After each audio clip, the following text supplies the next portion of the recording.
हाँ जी बच्चों, आज के 19 नंबर सवाल में सवाल है एक ड्रम है। ड्रम किस तरह का होता है? बेलन की तरह, सिलेंडर की तरह। तो वह ड्रम में तुम अगर गेहूं भरोगे तो जैसे जैसे गेहूं का आयतन बढ़ेगा उसका क्या होगा? ऊंचाई बढ़ेगा कि नहीं? तुम घर पे जब बड़ा सा ड्रम में गेहूं या चावल भरते हो तो देखते हो कि जैसे जैसे हम गेहूं भर रहे हैं गेहूं का ऊंचाई बढ़ते जा रहा है। तो ये वही क्वेश्चन है कि एक ड्रम है जिसका रेडियस दिया हुआ है 10 मीटर और बेलन का आयतन हमने मान लिया भी लेट, तो उसका आयतन बढ़ रहा है, मतलब उसमें गेहूं डाला जाएगा तो उसका आयतन बढ़ रहा है। तो उसका आयतन बढ़ रहा है 314 मीटर क्यूब प्रति घंटा। मीटर क्यूब हो गया आयतन, HR हो गया घंटा, यानी ये हो गया वॉल्यूम बाई टाइम, यानी dV/dt दिया हुआ है। तो कह रहा है कि किस रेट से इसका हाइट बढ़ रहा है बताइए। जैसे जैसे ड्रम में गेहूं भरिएगा, जैसे जैसे गेहूं का आयतन बढ़ेगा वैसे वैसे उसकी ऊंचाई बढ़ेगी। तो ड्रम बेलन का वॉल्यूम क्या होता है? πr²h। और सबसे बढ़िया बात कि आपका आर का वैल्यू दिया हुआ है, यानी v बराबर आ गया 100πh। अब आप differentiate both side with respect to time t। Time t के रिस्पेक्ट में डिफरेंशिएट करेंगे तो ये आपका हो गया dV/dt 100, पाई का मान 3.14,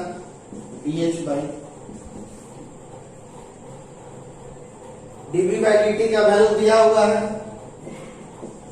314, ये गुना करोगे 314 dH/dt, ये कैंसिल करा तो dH/dt का वैल्यू आ गया 1 मीटर प्रति घंटा, यानी 1 मीटर प्रति घंटा की दर से उसका हाइट बढ़ेगा। एक बेलन है जिसका वॉल्यूम 314 मीटर प्रति सेकंड घंटा की दर से बढ़ रहा है, तो उसका ऊंचाई किस दर से बढ़ रहा है ये निकालना है, जबकि उसका रेडियस दिया हुआ है। तो वॉल्यूम ऑफ सिलेंडर होता है πr²h, r के जगह पे 10 रख दोगे, 100 पाई हो गया, डिफरेंशिएट करो 100, पाई का मान 3.14, तो dV/dt बराबर आ गया dH/dt। dV/dt का मान लिया हुआ है 314, ये गुना कर दिए तो 314 कैंसिल हो गया, 1 मीटर प्रति घंटा की दर से इसका बढ़ रहा है। ये क्वेश्चन है। x दिया हुआ है t² 3t - 8, y दिया हुआ है 2t² - 2t - 5। 2 - 1 पर स्पर्श रेखा का प्रवणता निकालना है। बच्चों आप लोग को स्पर्श रेखा का प्रवणता का फॉर्मूला बताए हैं 6.3 में। स्पर्श रेखा का प्रवणता का फॉर्मूला होता है dy/dx। याद कीजिए 6.3, नहीं समझ में आए तो वीडियो देखिए जाके। 6.3 में आपको बताए हैं स्पर्श रेखा का प्रवणता मतलब dy/dx। तो सबसे पहले तो आपको dy/dx निकालना होगा, तो dy/dx निकालिए। ये IIT का पूछा हुआ क्वेश्चन है बच्चों। तो सबसे पहले स्पर्श रेखा का प्रवणता का मतलब dy/dx निकालेंगे। तो x बराबर है आपका t² 3t - 8, डिफरेंशिएट करो dx/dt, t² का 2t, t का 1 और 8 का हो गया 0, यानी dx/dt का वैल्यू आपका आ गया 2t + 3।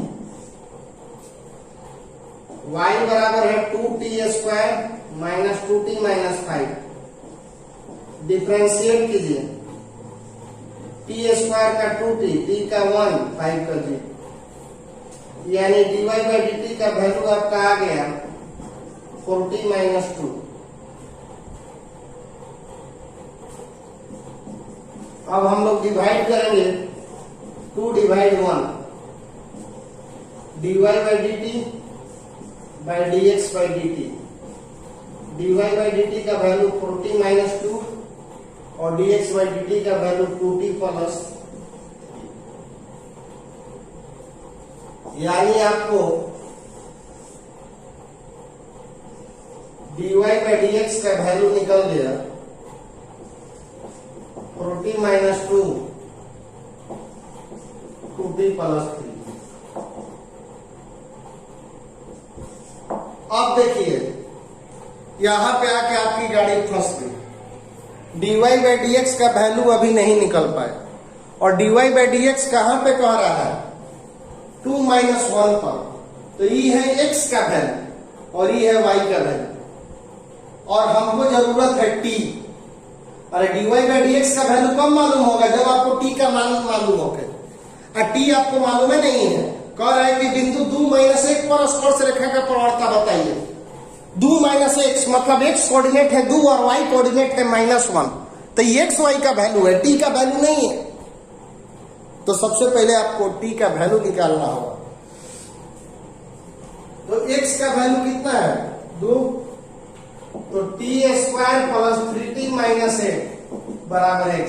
और x का तो वैल्यू मालूम है ना, t का वैल्यू मालूम नहीं है, ठीक है, लेकिन x का तो आपको x कोऑर्डिनेट है।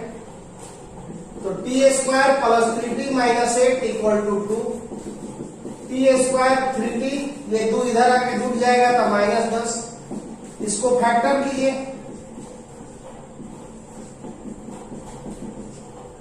t कॉमन ले लो, -2 कॉमन ले लो, t प्लस 5 निकाल लो, पारापारी 0 के बराबर करोगे तो तुम्हारा 2 को वैल्यू आ गया। अभी तक एक को t का वैल्यू मालूम नहीं था, अभी 2 को t का वैल्यू मालूम हो गया। तो इसमें से कौन सा सही जवाब होगा 2 पर कि -5 पर?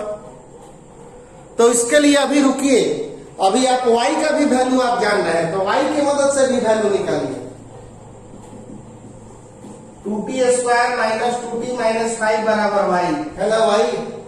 y का वैल्यू रखो तो -1, ये देखो y कोऑर्डिनेट, ये x बराबर 2 कहां से रखे हैं यहां से, और y बराबर -1 रखिए।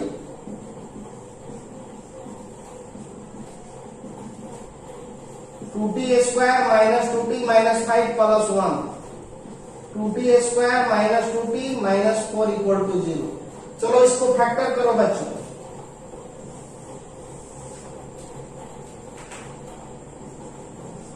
Two t square minus 4t plus 2t minus 4 equal to 0। 2t common ले लो, t माइनस 2 कॉमन ले लो। चलो पारापारी 0 के बराबर करो, इसको करोगे तो t का वैल्यू 2, जब t माइनस 2 इक्वल टू 0 तो t इक्वल टू 2, जब 2t प्लस 2 इक्वल टू 0 तो 2t इक्वल टू हो गया -2, ये कैंसिल करा।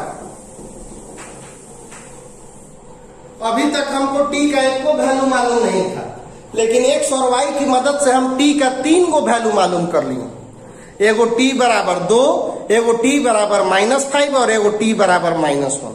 और ये IIT का क्वेश्चन है और ये ऑब्जेक्टिव क्वेश्चन था IIT में।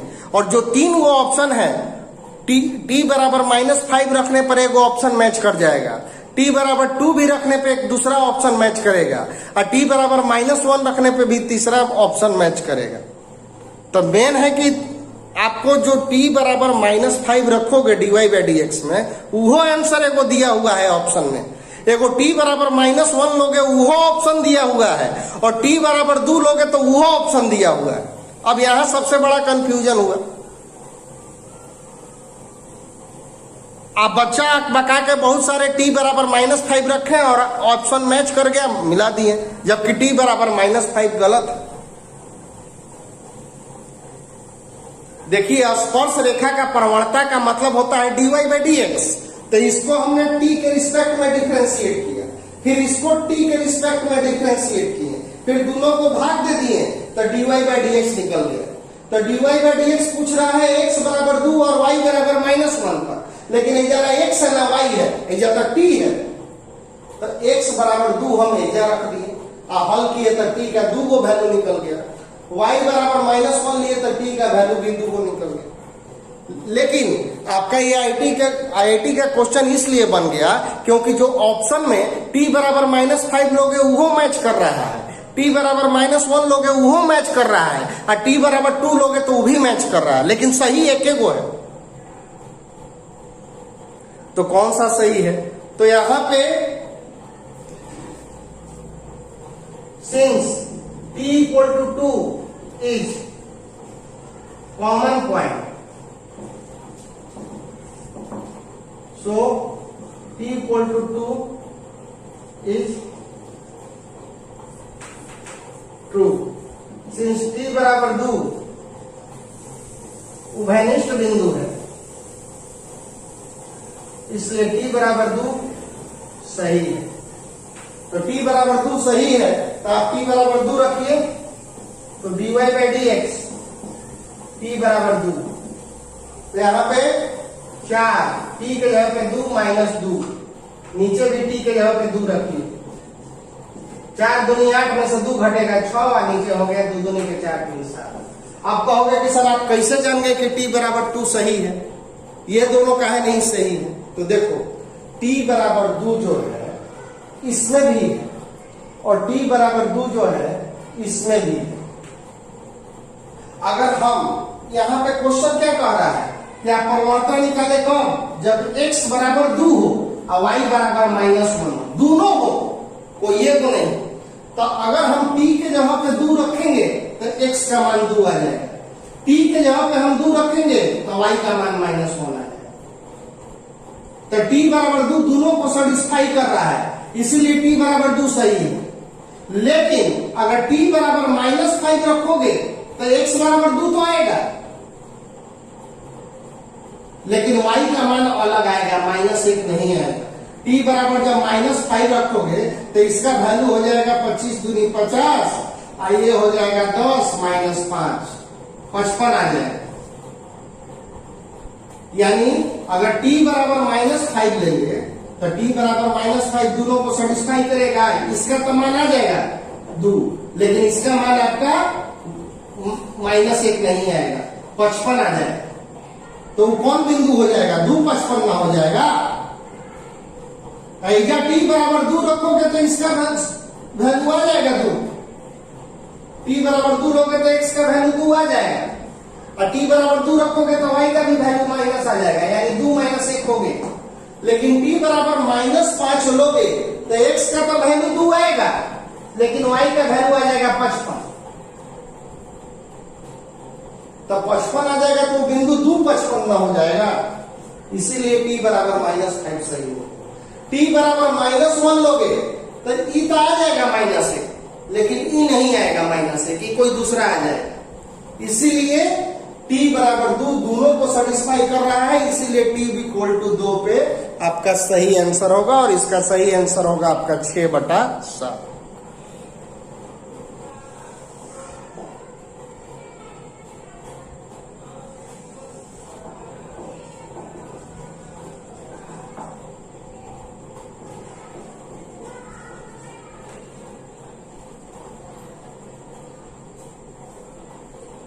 हाँ जी बच्चों, इस क्वेश्चन में कर्व का इक्वेशन दिया हुआ है y² बराबर 4x, और टेंजेंट का इक्वेशन दिया हुआ है y बराबर mx + 1। तो कह रहा है कि m का वैल्यू निकालिए। टेंजेंट मतलब y इक्वल टू mx + 1 इसका स्पर्श रेखा है, तो आपको इसका m का वैल्यू निकालना है। y² बराबर 4x, डिफरेंशिएट करो, y² dy into dy by dx, 4 बाहर dx बाई dx, y² का differentiation 2y dy by dx 4 into 1, ये कैंसिल करा दो, तो dy बाई dx का वैल्यू आ गया तुमको 2/y, ये आपका आ गया स्लोप ऑफ टेंजेंट 2/y, स्पर्श रेखा का प्रवणता। ये वो तो स्पर्श रेखा का प्रवणता निकाल ली, और एक तरीका से हम स्पर्श रेखा का प्रवणता निकाल सकते हैं। इक्वेशन ऑफ टेंजेंट क्या है? स्पर्श रेखा का समीकरण है आपका y बराबर mx प्लस 1। स्पर्श रेखा का समीकरण है y बराबर mx प्लस 1। और 6.3 पढ़ा रहे थे तब बताए थे कि जब स्पर्श रेखा का समीकरण दिया रहेगा तो आप उसका प्रवणता निकाल सकते हैं, ढाल निकाल सकते हैं। कैसे? y को अकेले करने के बाद x का गुणांक, तो y ऑलरेडी अकेले है, तो जो y को अकेले करने के बाद जो x का गुणांक होता है वही स्पर्श रेखा का प्रवणता होता है। तो स्लोप मतलब प्रवणता निकल गया यहाँ पर कितना, तो ये भी स्लोप है और ये भी स्लोप है, तो दोनों क्या हो जाएंगे, बराबर हो जाएगा। ये भी स्लोप है ये भी स्लोप है, तो दोनों एक दूसरे के क्या हो जाएंगे, बराबर। तो फ्रॉम इक्वेशन 1 और 2 बाई वाई बराबर m, तो 2 बाई m बराबर आ गया y।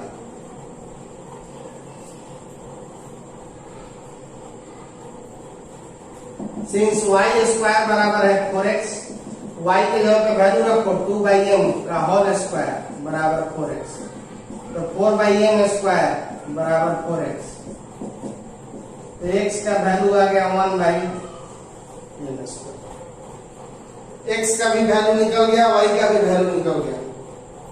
अब चलेंगे since equation of tangent, since स्पर्श रेखा का समीकरण क्या है आपका, y बराबर mx प्लस 1। स्पर्श रेखा का समीकरण है y बराबर mx प्लस 1। रखो तो y के जगह पे वैल्यू, y का वैल्यू क्या रखोगे, 2 बाई m, x का वैल्यू रखो 1 बाई m स्क्वायर प्लस 1, ये कैंसिल हो गया, तो 2 by m minus 1 by m बराबर 1, तो 1 बाई m बराबर 1, ये इसको गुना कर दो तो 1 बराबर आ गया, m का वैल्यू आपका आ गया 1 और यही आपका आंसर हो गया।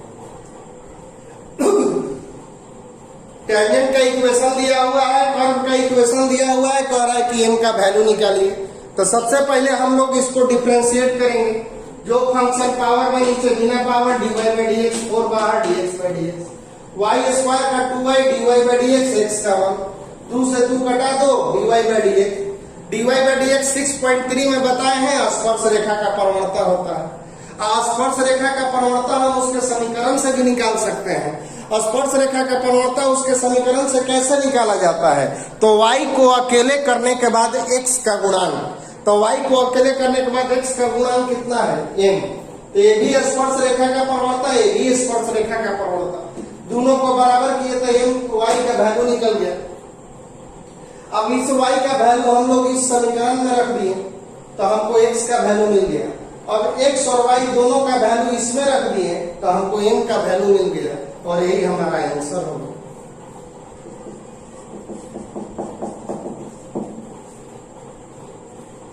हाँ जी, कर्व का इक्वेशन दिया हुआ है और इक्वेशन ऑफ नॉर्मल निकालना है।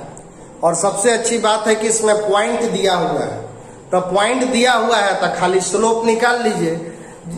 नॉर्मल का इक्वेशन निकालने के लिए, अभिलंब के समीकरण के लिए सिर्फ दो चीज की आवश्यकता होती है, बिंदु और प्रवणता, पॉइंट एंड स्लोप। तो पॉइंट मालूम है, स्लोप निकाल लीजिए। स्लोप निकालने का सबसे आसान विधि, इसको डिफरेंशिएट कीजिए। 2y प्लस x स्क्वायर बराबर 3, 2 बाहर dy by dx, dx square by dx, d3 by dx, 2 into dy by dx, x square का 2x, 3 का 0, 2 into dy by dx minus 2x, 2 cancel हो गए, dy बाई dx आपका आ गया minus x, तो dy by dx कहाँ पे निकालना है, 1 1 पे, x के जगह पर 1 रखो। अब आपका equation of normal at point 1 1,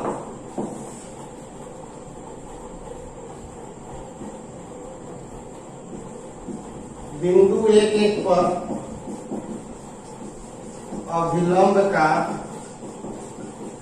समीकरण। इसके लिए formula y minus y1 minus 1 by dy by dx x minus x1 normal का इक्वेशन निकालना है, इसका ये फॉर्मूला होता है। तो y1 के जगह पे हम लोग क्या रख देंगे, y1 के जगह पे रखो एक dy बाई dx का वैल्यू माइनस एक x माइनस एक, माइनस माइनस कैंसिल हो गया, एक से गुना करोगे x माइनस 1 इधर ले चलो, ये कैंसिल, y बराबर x माइनस y। फिर से देखिए 2y plus x square equal to 3, differentiate कर दिए इसको, 2 dy by dx x square का 2x 3 का 0, इसको लाइए इधर, 2 से 2 कट गया, dy बाई dx का वैल्यू आ गया माइनस x। तो dy बाई dx कहां पे निकाल देना है, 1 1, तो x के जगह पे रख दो 1। बिंदु 1 1 पर अभिलंब का समीकरण का ये फॉर्मूला, y1 के जगह पे x minus 1, dy by dx के जगह पे माइनस 1 x माइनस 1, ये कैंसिल हो गया, 1 से गुना करोगे 10 का 10, माइनस 1 कट गया, ये इधर चला गया और यही आपका आंसर हो गया।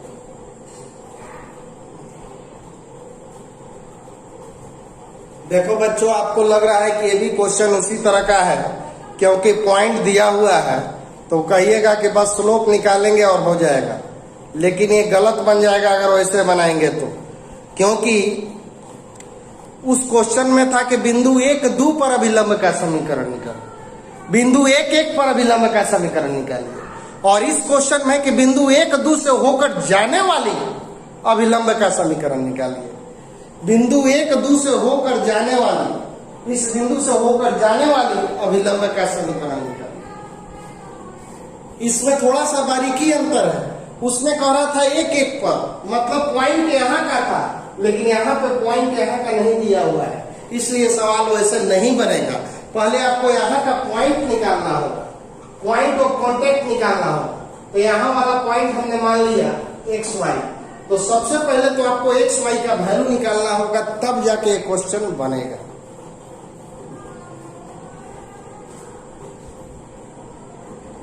हाँ जी, स्लोप ऑफ एबी, एबी का प्रवणता, एबी का प्रवणता का फॉर्मूला होगा, एबी पर 2 को बिंदु मालूम है, तो जब 2 को बिंदु मालूम है तो आपको 6.3 में बताया है कि जब किसी रेखा पर 2 ठो बिंदु मालूम रहे तब प्रवणता निकालते हैं डिफरेंस इन वाई कोऑर्डिनेट बटा में difference in x coordinate, y coordinate में अंतर बटा में एक्स कोऑर्डिनेट में अंतर। एक रेखा पर अगर 2 को बिंदु मालूम रहे और कोई पूछे कि उसका प्रवणता क्या होगा, तो difference in y coordinate by difference in x coordinate, y minus 2 बटा में x माइनस 1, ये आपका रेखा का प्रवणता निकल गया। अभिलंब का प्रवणता हम और एक तरीका से निकाल सकते हैं, सिंस 4y बराबर है x square, dy by dx x square का 2x, तो dy बाई dx आपका आ गया x बाई 2। तो इक्वेशन ऑफ नॉर्मल होता है अभिलंब का प्रवणता,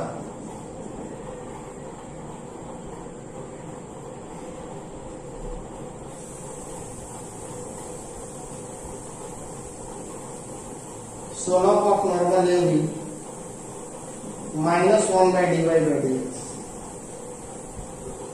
यानी -1 बाई, ये ऊपर चला जाएगा तो -2 by x। Slope of AB का फॉर्मूला होता है -1 by dy by dx, dy by dx का वैल्यू निकला है आपका x बाई 2, रख दिए ऊपर चला गया। तो देखो बच्चों, ए भी स्लोप है और ए भी स्लोप है, तो दोनों एक दूसरे के क्या होंगे, बराबर होंगे। ये भी एबीए का प्रवणता है, ये भी एबीए का प्रवणता है, तो -2 बाई एक्स बराबर y minus 2 by x minus,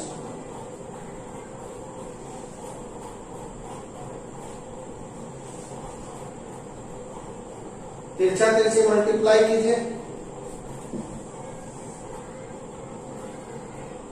-2x minus minus हो जाएगा +2, ये गुना करो xy -2x, ये इससे हो गया और -2x कैंसिल हो गया, xy बराबर आ गया 2,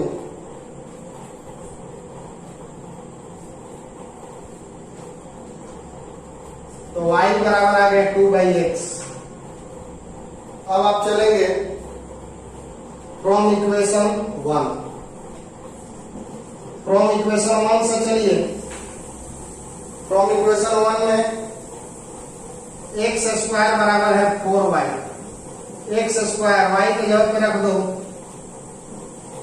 2/x, y का वैल्यू रख दिए 2/x इन इक्वेशन 1, ये इससे गुना हो जाएगा, x³ बराबर आ गया 8, तो x का वैल्यू आ गया 2, x का घनमूल ले लिया, x का वैल्यू 2 हो गया, तब बच्चों y का वैल्यू क्या होगा, y बराबर 2/x, x का वैल्यू 2 निकाले हैं तो y का वैल्यू आ गया 1, यानी आपका r का कोऑर्डिनेट क्या हो गया 2, 1। अब स्लोप ऑफ अब नॉर्मल निकाल लिया, स्लोप ऑफ नॉर्मल AB, अभिलंब AB का प्रवणता का फार्मूला होता है -2/x, यहाँ पे AB का प्रवणता, x का वैल्यू हम निकाले हैं -2/2, कैंसिल करा दोगे माइनस से।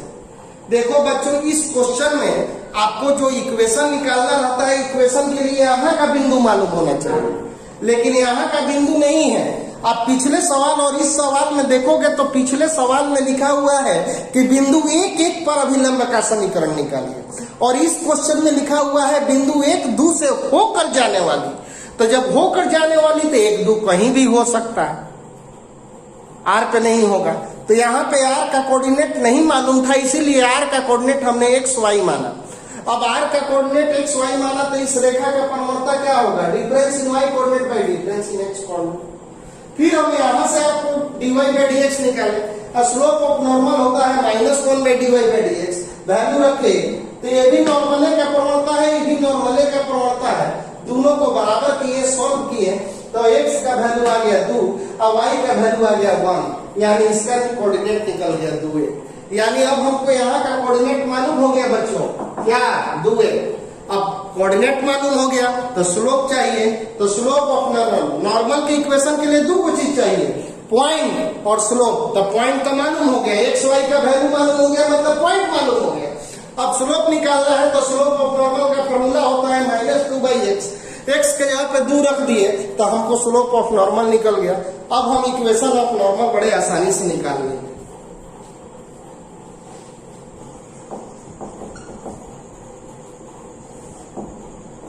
y minus y1 minus 1/dy/dx x minus x। y1 का वैल्यू निकलेगा तो x y, लेकिन रखाएगा तो x1 y1 के जगह। y1 का वैल्यू 1।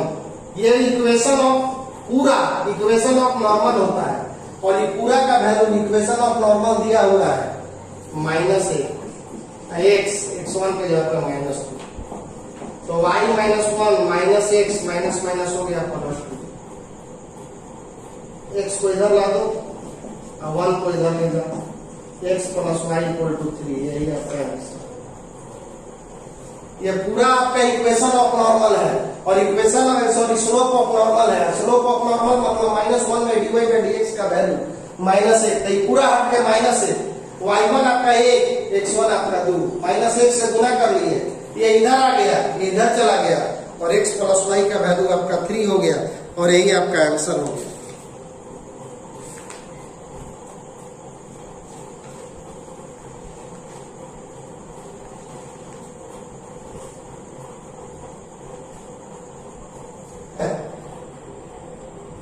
समान अंतर काट रहा है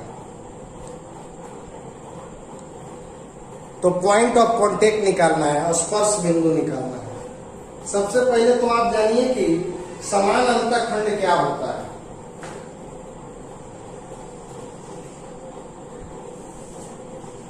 एक्स एक्सिस, वाई एक्सिस, ये अभिलंब है ए बी।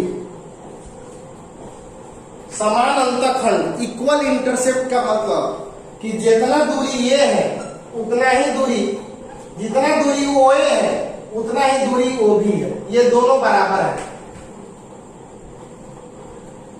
तो ये दोनों बराबर है, इक्वल इंटरसेप्ट मतलब ये दोनों बराबर है। तो ये कोण तो 90 डिग्री है और ये वाला कोण बराबर होगा, सम्मुख भुजा बराबर है तो दोनों कोण भी बराबर हो। तो हम जानते हैं कि त्रिभुज के तीनों कोण का योग 180 डिग्री होता है। इन दोनों के सम्मुख भुजा बराबर है, सामने वाला साइड बराबर है, तो ये दोनों एंगल भी बराबर होगा।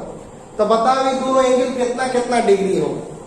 तो ये दोनों एंगल होगा 45 45, तब ना 45 और 45 90 और 90 180, क्योंकि क्वेश्चन कह रहा है कि ये दोनों साइड बराबर है, तो ये वाला एंगल भी और ये वाला एंगल भी बराबर होगा।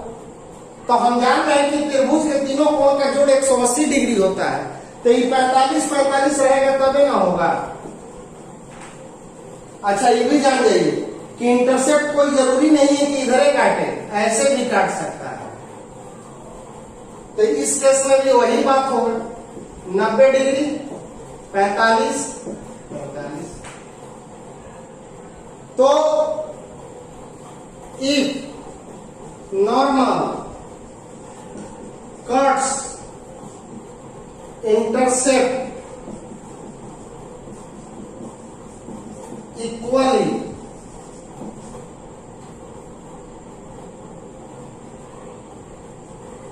then slope of normal, slope of normal क्या होगा? देखिए अब आइए फिर 6.3 में, 6.3 में हम नॉर्मल का स्लोप निकालने का, रेखा का स्लोप निकालने का 7 विधि बताए थे। तो एक विधि ये भी बताए थे कि कोई रेखा एक्स एक्सिस के साथ घड़ी की सुई की उल्टी दिशा में जो कोण बनाता है उस कोण के tan को हम लोग स्लोप कहते हैं। तो देखो ये तो घड़ी की उल्टी दिशा में बना रहा है, तो इसका स्लोप हो जाएगा tan 45, लेकिन इसका घड़ी की दिशा में कोण है, घड़ी हमारा ऐसे चलता है, तो ये एंगल नहीं लेंगे। इस रेखा का स्लोप तो tan 45 होगा, क्योंकि ये कोण घड़ी की सुई के विपरीत दिशा में है। घड़ी हमारा ऐसे चलता है और ये कोण ऐसे है, लेकिन ये वाला कोण हम नहीं ले सकते हैं क्योंकि ये कोण हमारा घड़ी की दिशा में है। हमको घड़ी के विपरीत दिशा वाला कोण लेना होगा, मतलब ये वाला लेना होगा। तो जब भी 45 है तो ये कितना डिग्री होगा? 135 डिग्री। तो स्लोप दो तरह का हो सकता है, tan 45 और tan 135। तो tan 45 का मान होता है 1 और tan 135 का मान होता है -1, यानी इसका वैल्यू आपका आएगा +-1। यदि अभिलंब अक्षों पर समान अंतखंड काटता है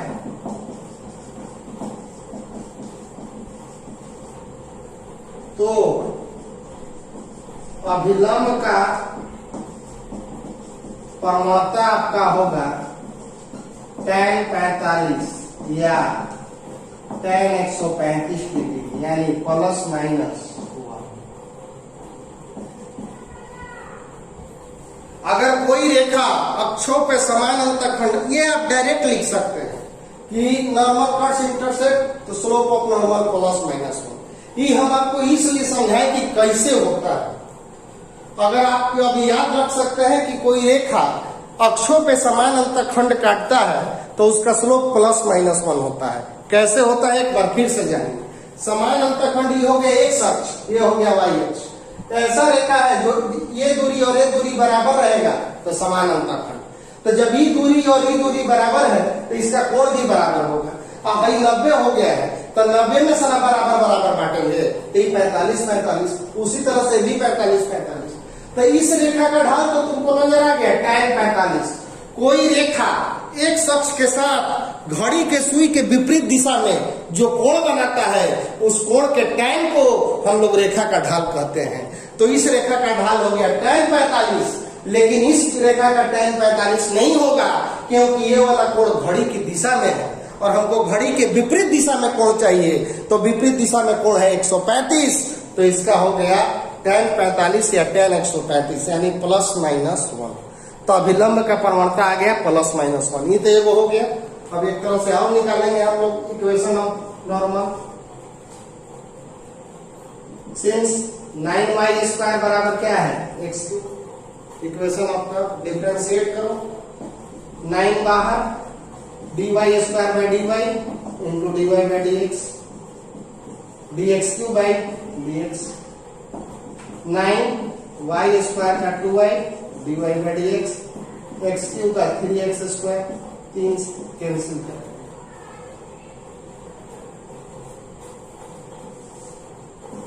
तो dy/dx का वैल्यू आ गया आपका x²/6y। तो इक्वेशन ऑफ नॉर्मल का फॉर्मूला होता है -1/dy/dx, -1/x²/6y।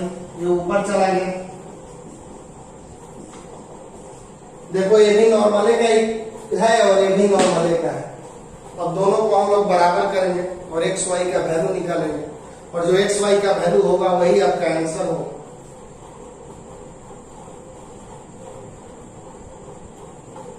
Taking positive side, धनात्मक चिन्ह लेने पर -6y बराबर x² बराबर 1। ये इधर आ जाओ, यानी x² का वैल्यू आ गया -6y।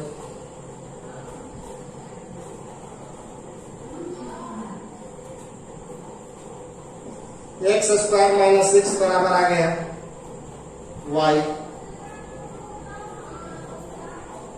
सिंस 9y² बराबर है x3, 9y² का यहाँ पे रखो,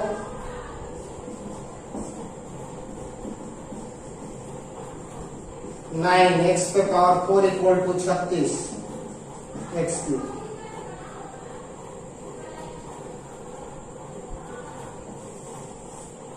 मतलब 9x4 36x3, 3 वो कट गया और ये आ गया आपका x।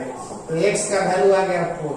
ny² बराबर x3, x के जगह पे 4 का क्यूब कर दिए तो आपका y² का वैल्यू आ गया 64/9। तो y का वैल्यू आप 64/9 लोगे तो क्या आ गया +-8/3। तो आपका पॉइंट आ गया 4 +-8/3 और यही आपका। इस तरह से आपका 6th एक्सरसाइज खत्म हो गया। अब कल से ध्यान दीजिएगा, सबसे इंपॉर्टेंट चैप्टर चालू होने जा रहा है इंटीग्रेशन, और रेगुलर वीडियो जाएगा यूट्यूब पर ही जाएगा। तो कल से हम आपको इंटीग्रेशन प्रारंभ करेंगे। धन्यवाद।